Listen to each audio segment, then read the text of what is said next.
বাড়িতে মুচমুচে খাস্তা কচুরি কীভাবে তৈরি করবেন রেসিপিটা দেখে নিন। প্রথমে এখানে জোয়ান দিয়ে ময়দা মেখে 5টা লেচি কেটে একদম পাতলা পাতলা করে বেলে নিয়েছি। এদিকে একটা বাটির মধ্যে 2 চামচ কর্নফ্লাওয়ারের মধ্যে 2 চামচ রিফাইন তেল দিয়ে ভালো মতন মিশিয়ে ঘোলটাকে তৈরি করে নিচ্ছি। প্রত্যেকটা রুটি রেখে ওর উপর থেকে ঘোলটাকে দিয়ে এইভাবে কিন্তু তৈরি করে নিচ্ছি। 5টা রুটি হয়ে গেলে এবার ওপর থেকে আবার একটু ঘোল দিয়ে দুপাশ থেকে মুড়ে তারপরে মাঝখান থেকে এইভাবে মুড়ে মাঝখান থেকে চাকু দিয়ে এইভাবে কেটে নিয়ে ছোট ছোট কিন্তু লেচি কেটে নিলাম। তো অনেকগুলো আমাদের তৈরি হয়ে গেল। এবার একটা লেচি হাত দিয়ে চাপ দিয়ে এইভাবে কিন্তু পাতলা করে বেলে নিয়ে তারপরে ভেতরে পুরটা দিয়ে দিলাম।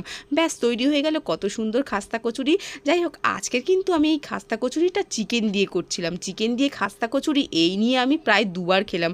আচ্ছা, তোমরা কিন্তু জানিও যে তোমরা কারা কারা চিকেন দিয়ে খাস্তা প্যাটিস খেয়েছো। তবে খেয়ে দেখো কিন্তু একদিন, আমার এই রেসিপি দেখে দারুণ লাগে।